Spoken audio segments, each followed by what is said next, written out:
अस्सलाम वालेकुम एवरीवन। जैसा कि मैंने आपको पिछले वीडियो में बताया उम्रा पैकेजेस के बारे में कि दो तरीके के उम्रा पैकेजेस होते हैं, प्राइवेट उम्रा पैकेज और ग्रुप उम्रा पैकेज। अब मैं आपको उम्रा वीज़ा के बारे में बताने वाला हूँ। बहुत सारी क्वेरीज ये आती है कि यार उम्रा वीज़ा 1 साल 2 साल पहले कुछ और था, अब कुछ और हो गया है। तो बहुत ही मेजर चेंज हुआ है उम्रा वीज़ा में। अब मैं आपको दोनों चीज़ बता देता हूँ, उम्रा वीज़ा में पहले क्या था और अब क्या हो चुका है। उम्रा वीज़ा में पहले जो था वो फ़र्स्ट टाइमर्स के लिए उम्रा वीज़ा फ्री हुआ करता था। अगर पहली बार आप उम्रा परफॉर्म करने जा रहे हैं तो आपके लिए उम्रा वीज़ा फ्री है।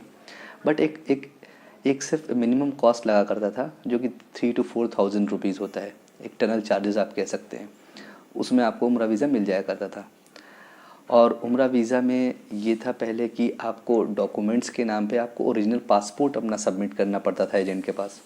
तो बहुत सारे लोग इससे हिचकिचाते थे कि अपना पासपोर्ट ओरिजिनल पासपोर्ट देना ठीक है कि नहीं है।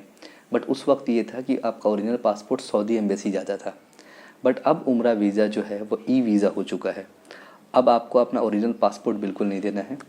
अब आपको अपना पासपोर्ट का फर्स्ट पेज और लास्ट पेज प्रॉपरली स्कैन करके उसको, और passport size photograph with white background, ये सिर्फ एक डॉक्यूमेंट है। ये दो डॉक्यूमेंट्स इंपॉर्टेंट है जो कि आपको कॉपी देनी है, स्कैन कॉपीज़ देनी है। आप बाय ईमेल भी उनको भेज सकते हैं। पहले आपको ओरिजिनल पासपोर्ट सबमिट करना पड़ता था, अब वो बिल्कुल नहीं है। लेकिन जो सबसे बड़ा जो डिफरेंस आया है अब, कि उम्रा वीज़ा जो फर्स्ट टाइमर्स के लिए पहले फ्री हुआ करता था, अब उम्रा वीज़ा फ्री नहीं है।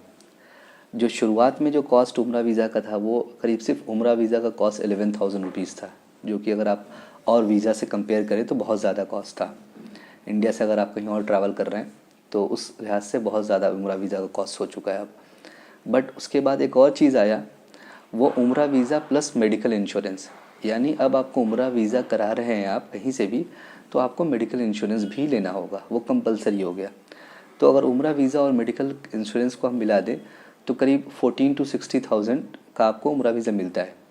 अब इसमें 14 to 16,000 में ये डिफरेंस, ये कॉस्ट डिफरेंस क्यों है? ये इसलिए है कि उम्रा वीज़ा में अब आपको ट्रांसपोर्ट भी मिलता है।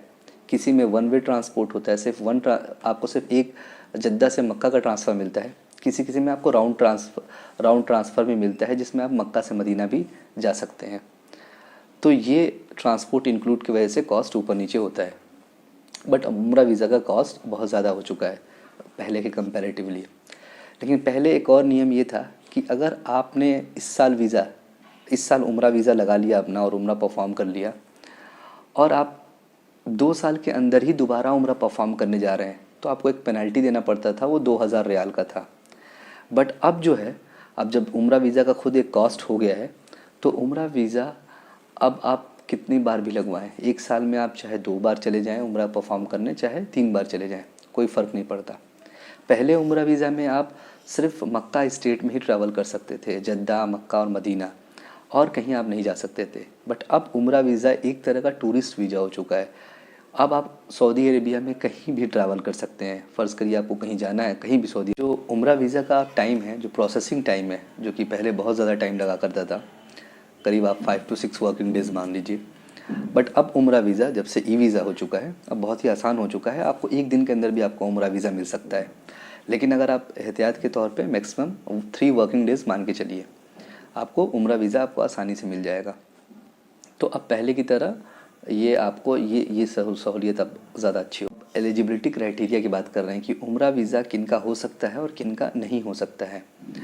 तो वुमेंस के लिए, अगर आपने बहुत सुना होगा ये कि वुमेंस के लिए 45 से अगर आप नीचे हैं तो आपको महरम चाहिए होगा। बिना महरम के आपका उम्रा वीज़ा नहीं हो सकता।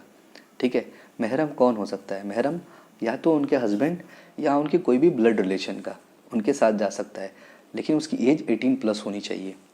ठीक है, डॉक्यूमेंट्स के नाम पे उनके, अगर उनके फादर का पैन कार्ड या कुछ इस तरह का भी कुछ भी है, पैन कार्ड है, आधार कार्ड है, तो वो चलेगा।